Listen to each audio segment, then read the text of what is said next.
মুআজ্জাজ মুহতারাম উপস্থিত সম্মানিত মুসল্লিয়ান কিরাম, যুবক ভাইয়েরা, পর্দার আড়ালের মা ও বোনেরা, আসসালামু আলাইকুম ওয়া রাহমাতুল্লাহি ওয়া বারাকাতুহু।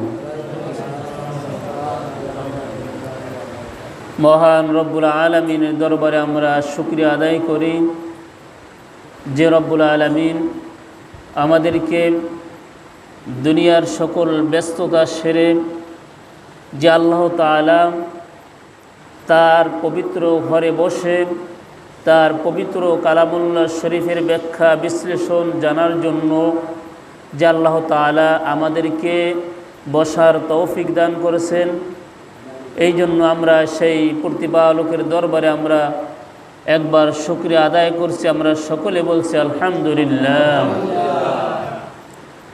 আরও শুকরিয়া আদায় করি ওই মহান রবের, যিনি এই মহল্লার মধ্যে, এই গ্রামের মধ্যে অসংখ্য মানুষের ভিতর থেকে যে আল্লাহ তাআলা গুনে গুনে বেছে বেছে তার ইমানদার বান্দা হিসেবে, তার মোমেন বান্দা হিসেবে, তার মুত্তাকিন বান্দা হিসেবে যে আল্লাহ তাআলা আমাদেরকে কোরআনের ময়দানে কবুল করলেন, এই জন্য আমরা সেই প্রতিপালকের দরবারে আরও একবার শুকরিয়া আদায় করছি। আমরা সকলে বলছি আলহামদুলিল্লাহ। মহান রব্বুল আলামিন যাদেরকে কোরআনের ময়দানে কবুল করবেন তারাই আসতে পারবে, তাছাড়া কেউ আসতে পারবে না।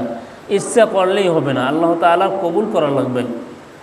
তা আমরা এই যে আমরা জানি অনেকেই যে প্রতি সাপ্তাহিক তাফসির হয়, জানা সত্ত্বেও আমরা কি করি, আমরা দুনিয়ার কাজে ব্যস্ত থাকি, কিন্তু আমরা মনে করি না যে আমরা দুনিয়ায় তো আমরা অল্প কয়েকদিন থাকব, এরপর তো আমাদের সেই পূর্বে পুরুষ যারা ছিল, যারা চলে গেছে, তাদের পথেও তো আমাদের যেতে হবে, সেই পথের যাত্রীও তো আমরা, এটা মনে করতে হবে না? না সারা জীবন বেঁচে থাকবো দুনিয়ায়? বেঁচে থাকতে পারবো? দুনিয়ায় আমরা যে যা কিছু করি, চাকরি বাকরি কাজ কর্ম যা কিছু করি, কিন্তু আমাদের ওই পথের যাত্রী কোন পথের? কবর পথের। কোন পথের? কবর পথের যাত্রী। আমরা এখান থেকে যদি আমরা ইচ্ছা করি যে আজকে আমি কোথায় যাব, খুলনা বা চট্টগ্রাম বা সৌদি আরব, যদি কেউ নিয়ত করি যাব, যাওয়ার আগে আমরা কি করি বলতে পারেন? আমাদের যাওয়ার আগে আমাদের কাপড় চোপড় যাবতীয় যে কোনো জিনিস যেগুলি আমাদের ওখানে দরকার সেগুলি আমরা আগে গুছিয়ে রাখি।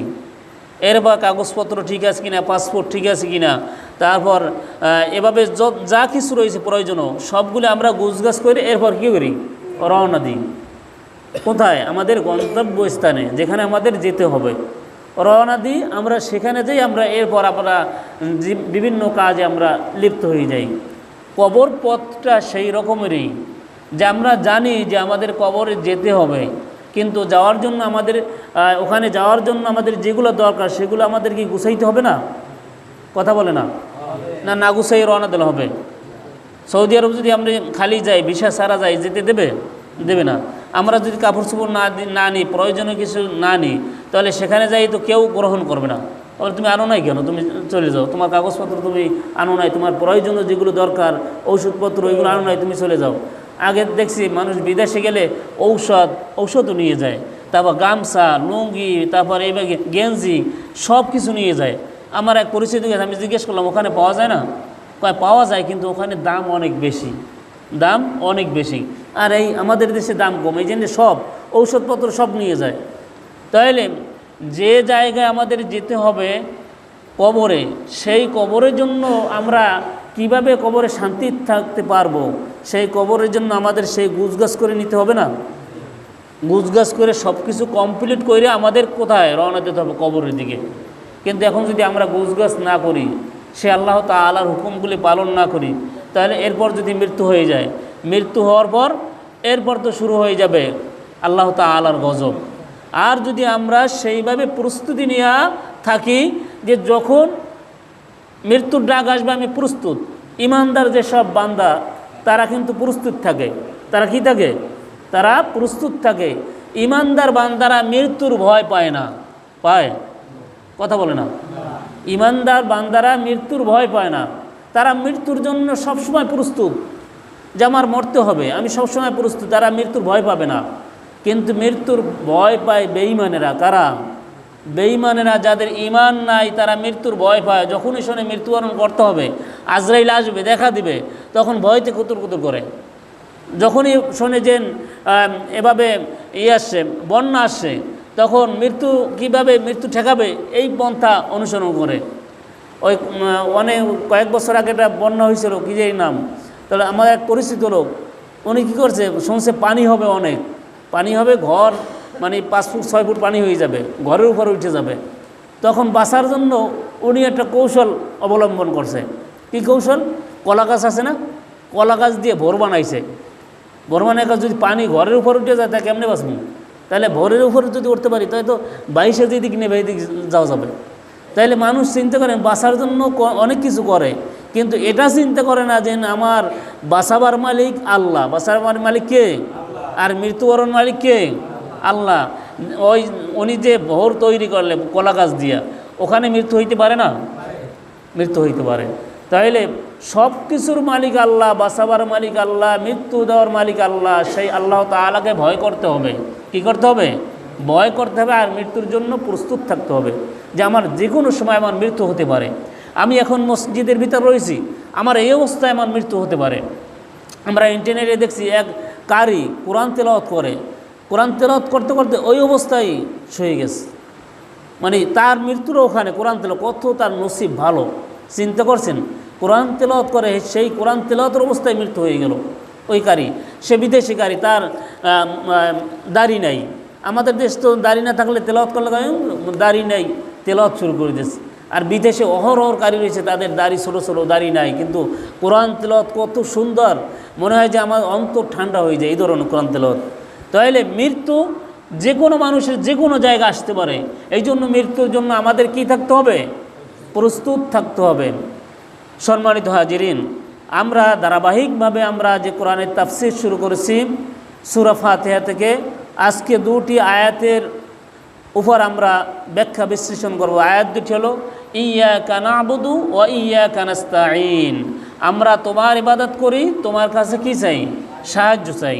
ইহদিনাস সিরাতাল মুস্তাকিম, আমাদেরকে সরল সঠিক পথ দেখাও। কি পথ?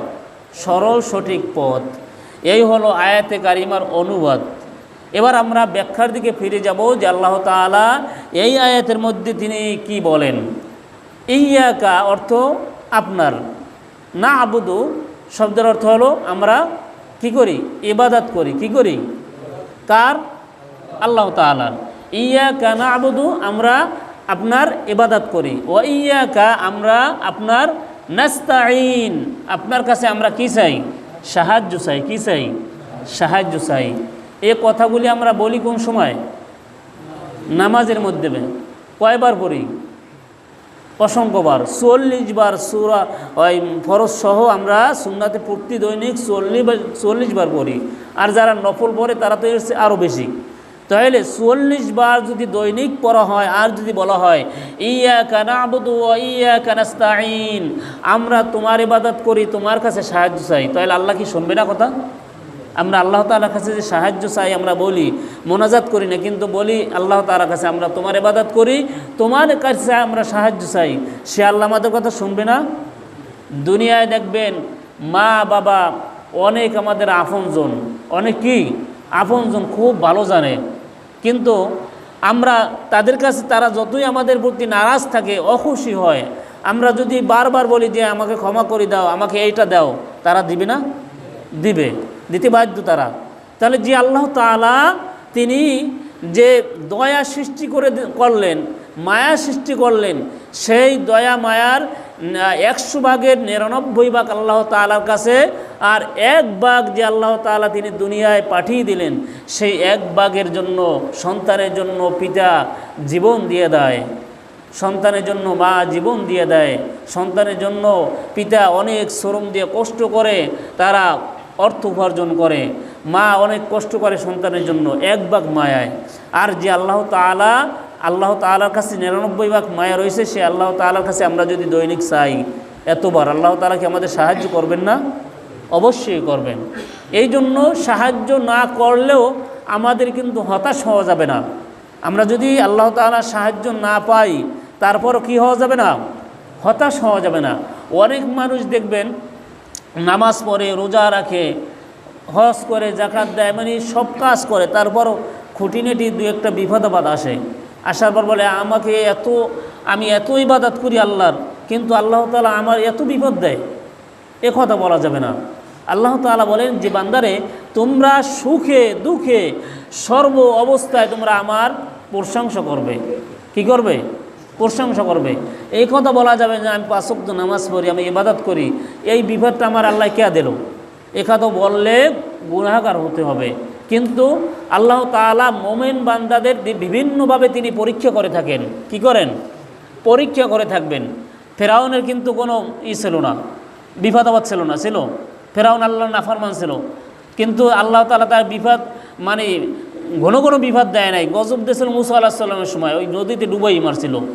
কিন্তু আর যারা মুমিন বান্দা, এই মুমিন বান্দারা আল্লাহ তাআলা অসুখ দিয়া, বিপদ দিয়া বিভিন্নভাবে তিনি পরীক্ষা করে থাকেন মুমিন বান্দাদের। কিন্তু যারা ঈমানদার না, যারা বেঈমান, তাদেরকে তিনি বিভিন্ন বিপদ দিয়ে পরীক্ষা করেন না।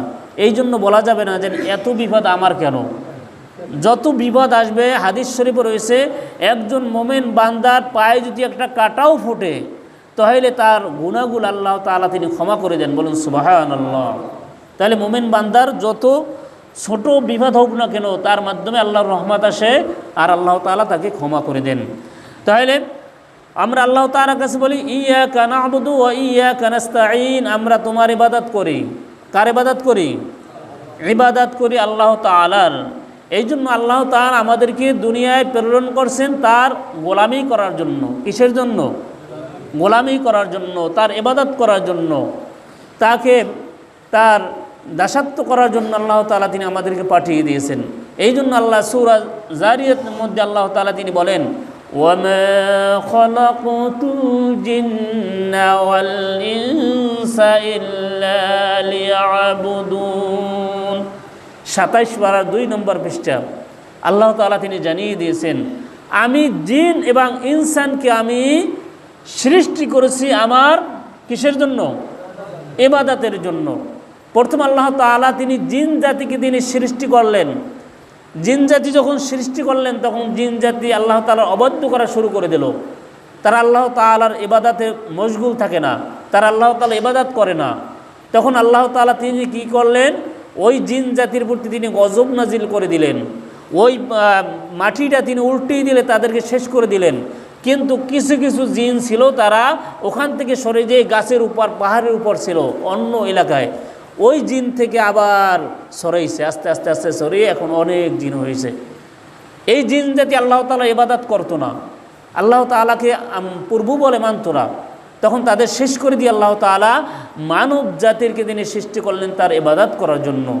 এই জন্য আল্লাহ তাআলা বলেন, ওয়ালাকাদ কাররামনা বানি আদম, আমি বনি আদমদেরকে সবচেয়ে সম্মানিত করছি।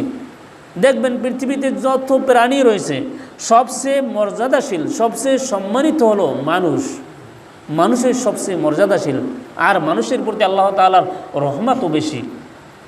যারা আল্লাহ তাআলার কী করবে? গোলামি করবে, আল্লাহ তাআলার হুকুম পালন করবে।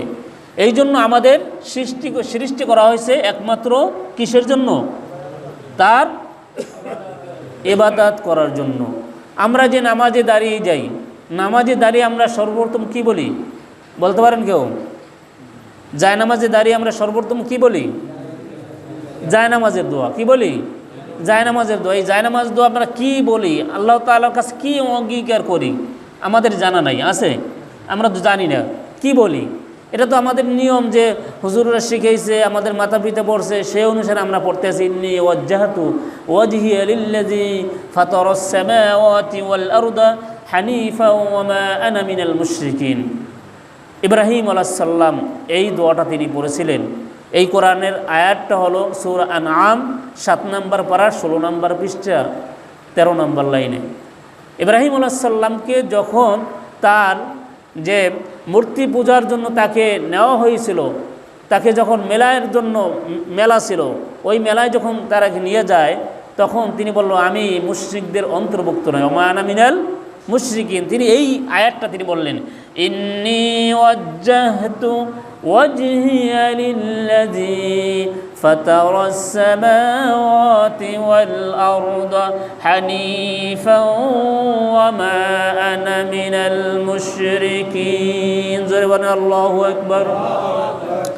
ইন্নী ওয়াজ্জাহতু, ইব্রাহিম সাল্লাম তিনি বললেন, আমি সমস্ত দিক থেকে আমি মুখ না ফিরে আমি একমাত্র যেই আল্লাহ তাআলা, আমি তার দিকে মুখ ফিরাম। ওয়াজহিয়া লিল্লাযী ফাতারাস সামাওয়াতি ওয়াল আরদা, তার দিকে মুখ করলাম যিনি আসমান জমিনের মালিক, তার দিকেই আমি আমার মুখটা ফিরিয়ে দিলাম।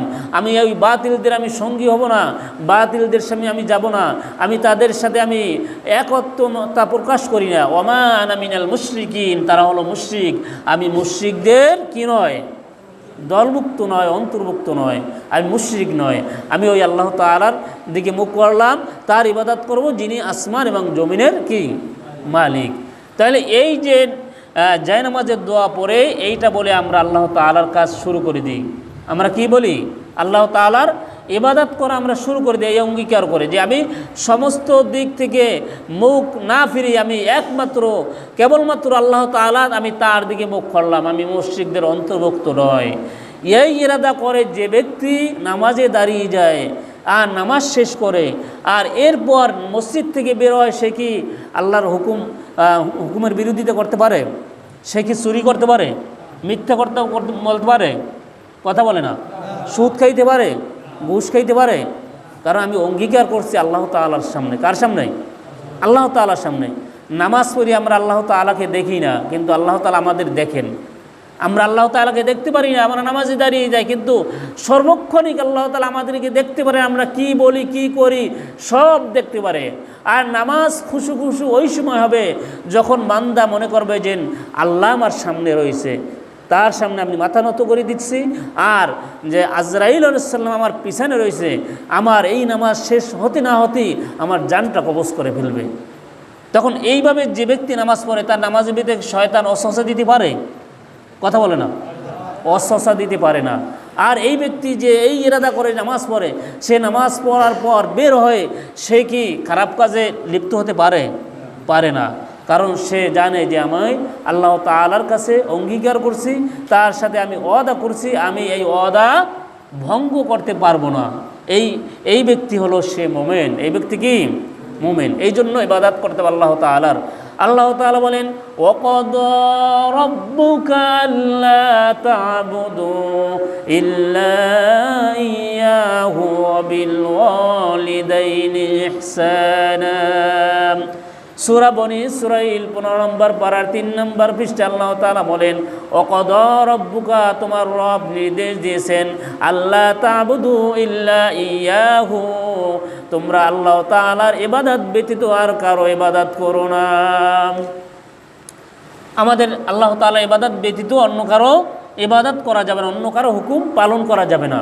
আর আমরা কি করি? আল্লাহর হুকুম পালন বাদ দিয়ে মানুষের মন গড়া, মানুষের আদর্শ অনুযায়ী আমরা চলি, তাহলে কি আল্লাহর গোলামি হবে? মানুষের বানানো মতে যদি আমরা চলি তাহলে আল্লাহর গোলামি হবে না, গোলামি হবে মানুষের। কার হবে? মানুষের। এই আয়াতই তো আল্লাহ তাআলা জানিয়ে দিয়েছেন, আমার ইবাদত করো এবং আমি ছাড়া আর কোনো কি নাই, ইলাহ নাই, কি নাই। আমরা তো দেখতে পারি না।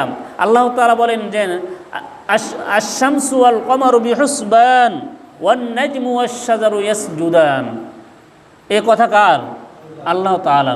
আল্লাহ বলেন আশ-শামসু ওয়াল কমারু বিহুসবান, তোমরা জানো না যে সূর্যটা এবং চন্দ্রটা তারা তাদের ইবাদত করে যাচ্ছে।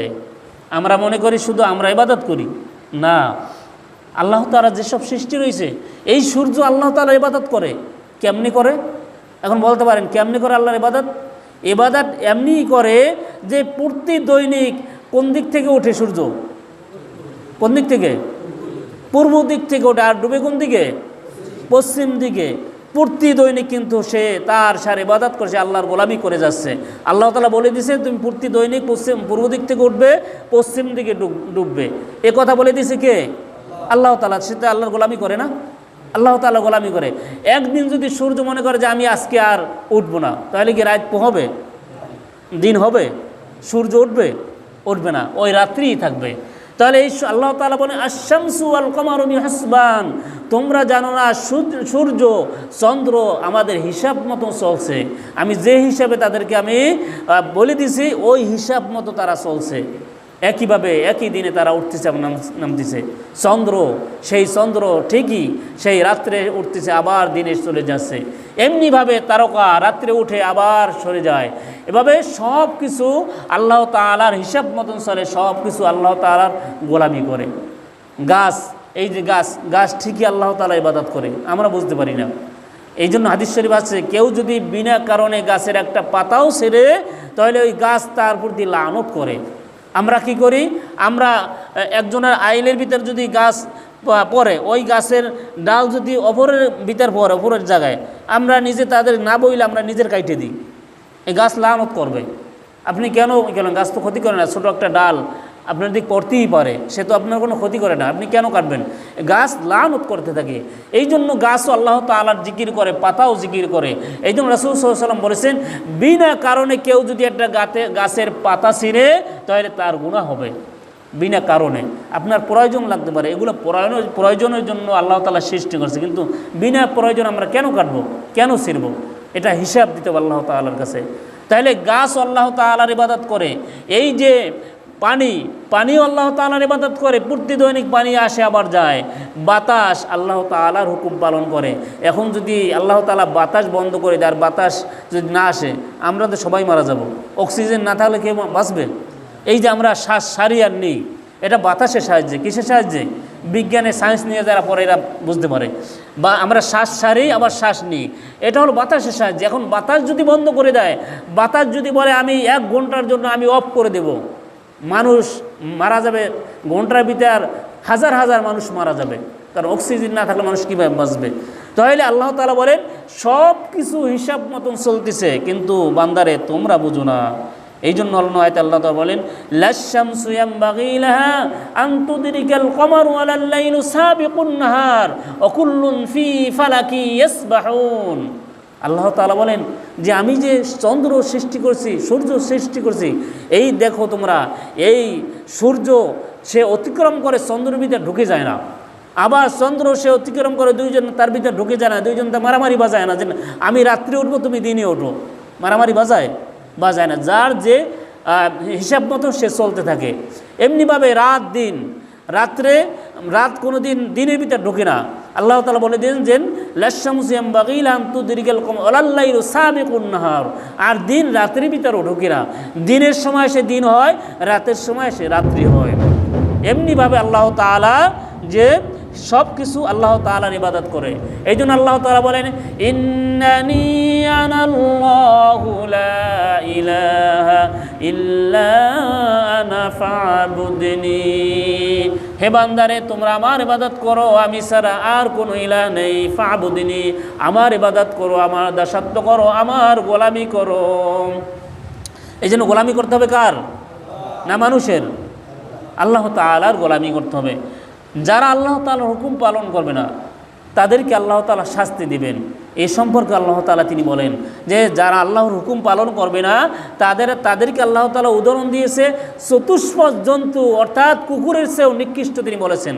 এই জন্য আল্লাহ তাআলা বলেন ওয়ালাকাদ যারানা লিজাহান্নামা কাসীরাম মিনাল জিন্নি ওয়াল ইনস لهم قلوب لا يفقهون بها ولهم أعين لا يبصرون بها ولهم آذان لا يسمعون بها أولئك كالأنعام بل هم أضل أولئك هم الغافلون زربان الله أكبر 9 নম্বর পারার 13 নম্বর পৃষ্ঠা প্রথম লাইনে আল্লাহ তাআলা তিনি জানিয়ে দিয়েছেন ওয়ালাকাদ যারানা লিজাহান্নামা কাসীরাম মিনাল জিন্নি ওয়াল ইনস, আমি বহু সংখ্যক জিন ইনসানকে আমি জাহান্নামে দেওয়ার জন্য আমি সৃষ্টি করেছি।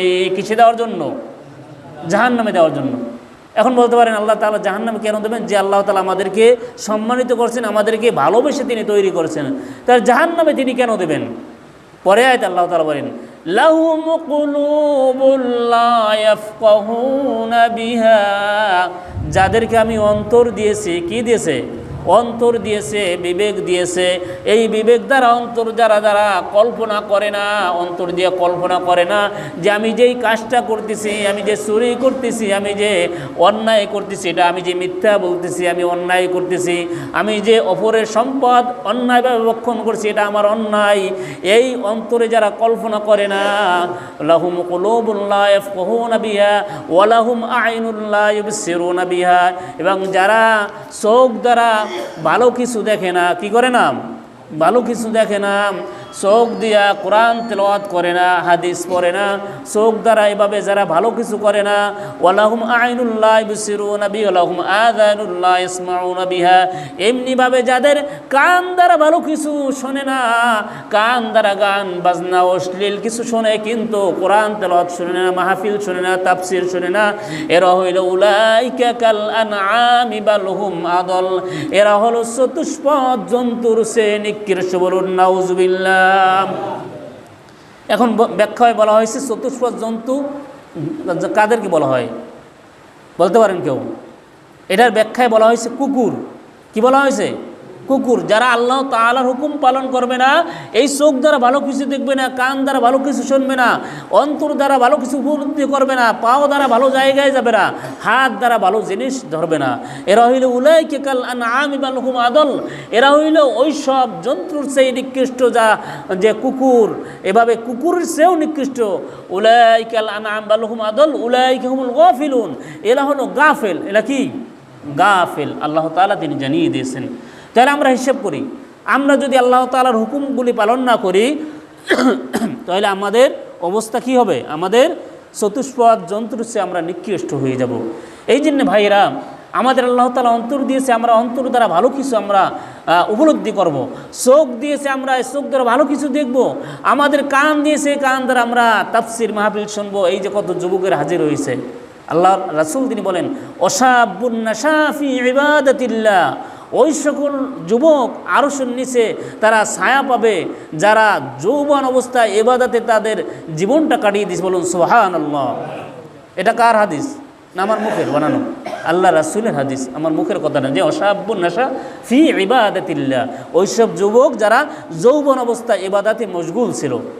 এখন মুরব্বী যারা তারা বলছে আমার কথা তো কয় না, আপনারা যে যৌবন অবস্থায় যে ইবাদত করছেন, এ কারণে আরশের ময়দানে ওই যে ছায়া দেওয়া হবে আপনাদের, আরশের ময়দানে যখন সকলকে উঠানো হবে, তখন মাথার এক বিঘে আগে যখন সূর্যটা থাকবে, মানুষগুলি সেখন ছোটাছুটি করবে, তারা আল্লাহ তাআলার কাছে বলবে আমাকে এই বিপদ থেকে রক্ষা করো।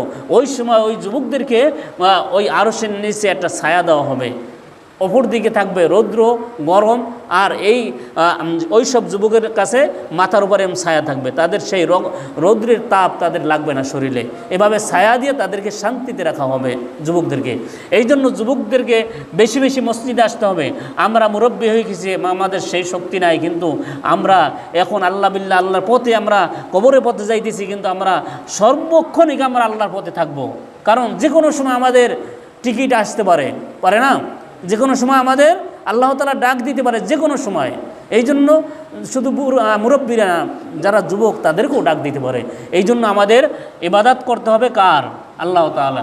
অন্য আয়াতে আল্লাহ তাআলা বলেন ইয়া আইয়ুহান নাসু উবুদু রাব্বাকুমুল্লাযী খালাকাকুম ওয়াল্লাযীনা মিন ক্বাবলিকুম লাআল্লাকুম তাত্তাকুন। জোরে বলেন আল্লাহু আকবার। আল্লাহ তাআলা বলেন ইয়া আইয়ুহান নাস, হে মানবগণ, উবুদু, তোমরা ইবাদত করো। ইয়া আইয়ুহান নাস উবুদু রাব্বাকুমুল্লাযী, যিনি তোমাদের রব, যিনি তোমাদের কি রব। এখানে আল্লাহ তাআলা মানুষদেরকে বলেছেন। আল্লাহ তাআলা বলেন হে যুবকগণ, হে মুরব্বী, হে ইমানদারগণ, হে কাফেরগণ, হে ইহুদিগণ, হে নাসারাগণ, বলছেন। তিনি কি বলছেন? ইয়া আইয়ুহান নাস, মানব বলতে সকলে, ইহুদি নাসারা খ্রিস্টান, যারা ইসলাম ধর্ম গ্রহণ করেছে তারা, যারা কাফের তারা, যারা হিন্দু তারা, সকলকে আল্লাহ তাআলা এই ডাক দিয়ে বলছেন ইয়া আইয়ুহান নাস উবুদু রাব্বাকুমুল্লাযী, তোমরা ইবাদত করো আল্লাহ তাআলার, রাব্বাকুমুল্লাযী খালাকাকুম মিন ক্বাবলিকুম, যিনি তোমাদেরকে সৃষ্টি করেছে, তোমাদের পূর্বে যারা ছিল তাদেরকে সৃষ্টি করেছেন, তার ইবাদত করো। কার ইবাদত করবে? আমাদের সৃষ্টি করেছেন, আমাদের পূর্ববর্তী মানুষদেরকে সৃষ্টি করেছেন, পূর্ববর্তী নবীদেরকে সৃষ্টি করেছেন, তার ইবাদত করতে বলে লাআল্লাকুম তাত্তাকুন, যাতে তোমরা তাকওয়া অর্জন করতে পারো, যাতে তোমরা আমাদেরকে ভয় করতে পারো, তোমরা এই আমি আল্লাহ তাআলার ইবাদত করো। তাহলে পরবর্তী আয়াতের আমি সংক্ষিপ্ত ব্যাখ্যা করে যাই। ইহদিনাস সিরাতাল মুস্তাকিম, আমাদেরকে কোথায় কী করো? সরল সঠিক পথ দেখাও। এখন সরল সঠিক পথ কোরআনের পথ। কিসের পথ? কোরআনই পারে একমাত্র মানুষদেরকে সত্যের দিশা দিতে, কোরআন পারে একমাত্র মানুষদেরকে ইহদিনাস সিরাতাল মুস্তাকিমের পথ ধরাই দিতে, সেই পথ দেখাই দিতে পারে। এই জন্য আমাদের কোরআনের পথে আসতে হবে। কোন পথে আসতে হবে? কোরআনের পথে আসতে হবে। কোরআন গবেষণা করতে হবে, কোরআন শুনতে হবে, কোরআনের আলোচনা শুনতে হবে, কোরআনের তাফসীর শুনতে হবে, কোরআনের মাহফিল শুনতে হবে, কোরআনের দাস শুনতে হবে, কোরআনের নিয়ে আমাদের গবেষণা করতে হবে, কোরআন পড়তে হবে। এখন আমরা যদি কোরআনকে প্রশ্ন করি, কোরআন দুনিয়ায় তো আমাদের বাড়িঘর রয়েছে, আমাদের একটা নির্দিষ্ট স্থান রয়েছে, কিন্তু তোমার বাড়ি কোথায়, ঘর কোথায়? আমরা যদি কোরআনকে প্রশ্ন করি, আমাদের প্রশ্ন করার আগেই কোরআন জবাব দিচ্ছে, বাল হুয়া কুরআনুম মাজিদুন ফি লাওহিম মাহফুজ। আল্লাহু আকবার। সূরা বুরুজ 30 নম্বর পারার 10 নম্বর পৃষ্ঠা আল্লাহ তাআলা তিনি জানিয়ে দিয়েছেন যে বরং লাউহে মাহফুজ এই কোরআন সংরক্ষিত অবস্থায় রয়েছে। আমি কোরআন আমার বাড়ি রয়েছে লাউহে মাহফুজে। কোথায়? লাউহে মাহফুজে। এই কোরআনের মেন যে কিতাব, মেন যে কপি, এটা আল্লাহ তাআলা তিনি রেখে দিয়েছেন, লাউহে মাহফুজে সংরক্ষিত অবস্থায় রেখে দিয়েছেন।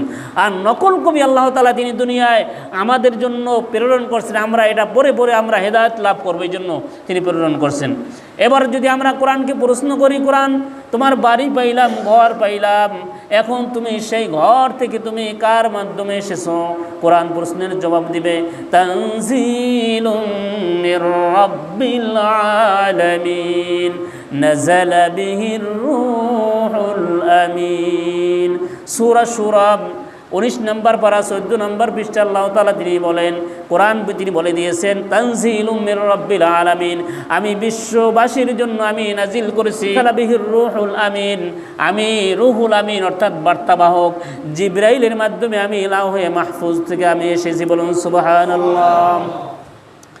এবার কোরআনকে যদি প্রশ্ন করি, কোরআন বুঝতে পেরেছি তুমি রেলগাড়িতে করে আসো নাই, তুমি ট্রেনে করে আসো নাই, তুমি জাহাজে করে আসো নাই, তুমি প্লেনে করে আসো নাই, তুমি জিবরাইলের মাধ্যমে তুমি এসেছো, কিন্তু জিবরাইলের মাধ্যমে এসে তুমি কার মধ্যে তুমি অবতরণ করছো, কার মধ্যে তুমি ঢুকে পড়েছো?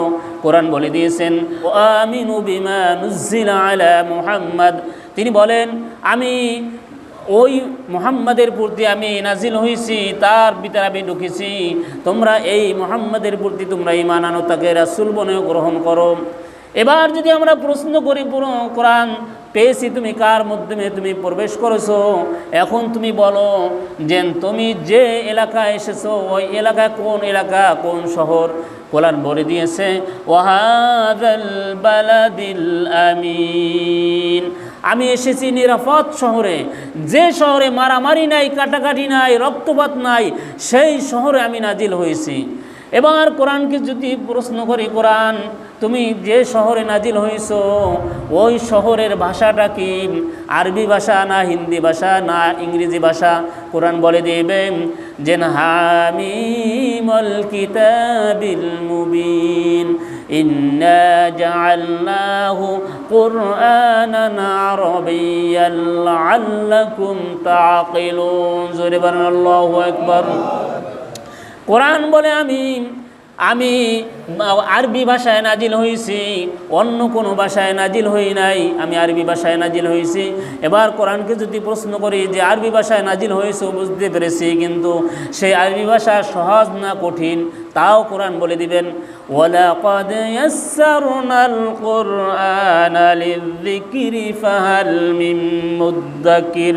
জোরে বলুন আল্লাহু আকবার। সূরা কমারে আয়াতটা 4 জায়গায় রয়েছে। আল্লাহ তাআলা সূরা কমার 27 নম্বর পারান 11 নম্বর পৃষ্ঠা আল্লাহ তাআলা তিনি বলেন যে এখানে জানিয়ে দিয়েছেন কোরআন যে আমি সহজ ভাষায় নাজিল হয়েছি, আমার মতন সহজ আর কোনো কিতাব নয়। দেখবেন কেউ যদি একজন 3-তে বা 4-এ পড়া একজন ছাত্র, সে ইংরেজি বই হুবহু সব মুখস্থ করতে পারবে না, পারবে না। অঙ্ক হুবহু মুখস্থ করতে, বাংলা হুবহু মুখস্থ করতে পারবে না। কিন্তু কোরআন এমন সহজ করে দিয়েছে আল্লাহ তাআলা, সেই কোরআনের হাফেজ, অসংখ্য হাফেজ রয়েছে। সেই কোরআনের হাফেজের অভাব নাই পৃথিবীর মধ্যে। আর প্রতি বছর প্রতিযোগিতা হয়, এই প্রতিযোগিতায় বাংলাদেশে ফার্স্ট, সেকেন্ড, থার্ড থাকি সারা বিশ্বের মধ্যে। তাহলে এই বাংলাদেশের প্রতি আল্লাহর রহমত আছে না নাই? আছে। এবার কোরআনকে যদি প্রশ্ন করি, কোরআন তুমি তো সহজ ভাষায় নাজিল হয়েছো, কিন্তু তোমার মধ্যে কোনো ভুল আছে কিনা? কোরআন বলে দিচ্ছে, যালিকাল কিতাবু লা রাইবা ফীহি হুদাল লিল মুত্তাকিন। না না, আমার ভিতর কোনো ভুল নাই। যালিকাল কিতাব, এই কিতাবের মধ্যে কোনো ভুল নাই। হুদাল লিল মুত্তাকিন, এই কিতাব হলো মুত্তাকিনদের জন্য হেদায়েত স্বরূপ। বলুন সুবহানাল্লাহ। এবার কোরআনকে যদি প্রশ্ন করি, কোরআন মুত্তাকিন বান্দা কারা? কোরআন প্রশ্নের তিনি জবাব দিয়ে দিয়েছেন, আল্লাযীনা ইউমিনুনা বিল গায়বি ওয়া ইউকিমুনাস সালাতা ওয়া মিম্মা রাযাকনাহুম ইউনফিকুন ওয়াল্লাযীনা ইউমিনুনা বিমা উনজিলা ইলাইকা ওয়া মা উনজিলা মিন ক্বাবলিক وبالآخرة هم يوقنون। জোরে বলেন আল্লাহু আকবার। সূরা বাকারা 3 নম্বর আয়াত আল্লাহ তাআলা তিনি জানিয়ে দিয়েছেন যে, কোরআন বলে দিয়েছেন যে মুত্তাকিন বান্দা তারা যারা অদৃশ্যের প্রতি বিশ্বাস স্থাপন করে, নামাজ পড়ে আর যাকাত দেয়, আর তাদের যে সম্পদ রয়েছে এই সম্পদ থেকে যারা ব্যয় করে, এরপর পূর্ববর্তী নবীদের প্রতি যারা ঈমান আনে আর মৃত্যুর প্রতি যারা ঈমান আনে, এরা হলো মুত্তাকিন বান্দা। বলুন সুবহানাল্লাহ। এবার কোরআনকে যদি প্রশ্ন করি, কোরআন তোমাকে পেয়েছি, তুমি মুত্তাকিন বান্দা কারা তা দেখিয়ে দিয়েছো, তুমি কোন মাসে নাজিল হয়েছো? কোরআন জবাব দিয়েছে, শাহরু রমাদানাল্লাযী উনজিলা ফীহিল কুরআন হুদাল লিন্নাস। সূরা বাকারা 2 নম্বর পারা 7 নম্বর পৃষ্ঠা প্রথম লাইনে আল্লাহ তাআলা তিনি জানিয়ে দিয়েছেন, এখানে কোরআন বলে যে আমি নাজিল হয়েছি রমজান মাসে। শাহরু রমাদানাল্লাযী উনজিলা ফীহিল কুরআন, রমজান মাসে আমি নাজিল হয়েছি মানুষের হেদায়েতের জন্য। কিসের জন্য? হেদায়েতের জন্য। এবার কোরআনকে যদি প্রশ্ন করি, কোরআন পেয়েছি তুমি রমজান মাসে নাজিল হয়েছো, কিন্তু রমজান মাসে কোন রাত্রিতে নাজিল হয়েছো? কোরআন জবাব দিয়ে দিচ্ছে, ইন্না আনজালনাহু ফি লাইলাতিল কদর ওয়া মা আদরাকা মা লাইলাতুল কদর লাইলাতুল কদরি খায়রুম মিন আলফি শাহর তানাজ্জালুল মালাইকাতু ওয়ার রূহু ফিহা বিইذن ربهم من كل أمر سلام هي حتى مطلع الفجر। আল্লাহু আকবার। এই সূরাটা আপনারা জানেন না? জানেন। কোরআন বলে দিয়েছে আমি কদর রাত্রে নাজিল হয়েছি, আর এই কদর রাত্র হইল 1000 মাসের চেয়ে উত্তম। কি মাসের চেয়েও? 1000 মাসের চেয়েও। 1000 রাত্র ইবাদত করবে, আর এই রাত্রিতে 1 রাত্রি ইবাদত করবে, কিন্তু ওই 1000 মাসের ইবাদত সেই 1 রাত্রি উত্তম। তাহলে কোরআন বলে দিয়েছে আমি রমজান মাসের কদর রাত্রি নাজিল হয়েছি। এবার যদি কোরআনকে প্রশ্ন করি, কোরআন বুঝেছি তুমি রমজান মাসে নাজিল হয়েছো কদর রাত্রিতে, কিন্তু তুমি কেন এসেছো? কোরআনকে যদি প্রশ্ন করি, কোরআন বলবে তাহা মা আনজালনা আলাইকাল কুরআনা লিতাশকা। জোরে বলুন আল্লাহু আকবার। সূরা তাহা আয়াত নাম্বার 1, 2, পারা নাম্বার 16, পৃষ্ঠা নাম্বার 11, প্রথম লাইনে আল্লাহ তাআলা তিনি বলেন, এই কোরআন বলে দিয়েছেন যে আমি নাজিল হয়েছি যারা হতভাগা রয়েছে, যারা দুর্ভাগ্য রয়েছে, এই দুর্ভাগ্য হতভাগাদের ভাগ্যবান করার জন্য আমি এই কদর রাত্রি নাজিল হয়েছি। বলুন সুবহানাল্লাহ। এবার কোরআনকে যদি প্রশ্ন করি, কোরআন বুঝেছি তুমি হতভাগা থেকে ভাগ্যবান করার জন্য নাজিল হয়েছো, কিন্তু তুমি মানুষদেরকে তুমি কোন পথে নেবে? কোরআন বলে দিয়েছেন আলিফ লাম রা কিতাবুন আনজালনাহু ইলাইকা লিতুখরিজান নাসা মিনাজ যুলুমাতি ইলান নূর। জোরে বলেন আল্লাহু আকবার। সূরা ইব্রাহিম 13 নম্বর পারা 14 নম্বর পৃষ্ঠা প্রথম আয়াত।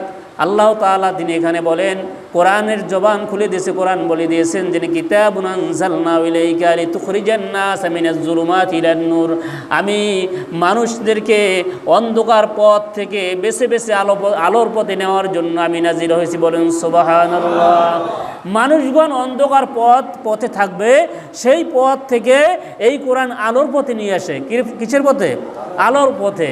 অর্থাৎ কোরআন যদি একজন মানুষ মানে, কোরআন যদি অনুযায়ী চলে, তাহলে কোরআনের সেই দিক নির্দেশনা দেয়, তুমি নামাজ পড়ো, রোজা রাখো, তুমি অন্যায় করো না, তুমি মানুষের হক নষ্ট করো না, তুমি মানুষের সাথে মিথ্যা কথা বলো না, মানুষকে অন্যায়ভাবে তুমি ধাক্কা দিও না, অন্যায়ভাবে তুমি মারো না। তাহলে সঠিক পথ দেখায়, আলোর পথ দেখায় কি? কোরআন। সম্মানিত হাজিরিন, আমরা এই 2 আয়াতের সংক্ষিপ্ত আকারে আমরা আজকে তাফসীর শুনলাম। আল্লাহ তাআলা আমাদেরকে আমল করার তৌফিক দান করুন। আমিন। আখির দাওয়ানা আনিল হামদুলিল্লাহি রাব্বিল আলামিন। আসসালামু আলাইকুম ওয়া রাহমাতুল্লাহি ওয়া বারাকাতুহু।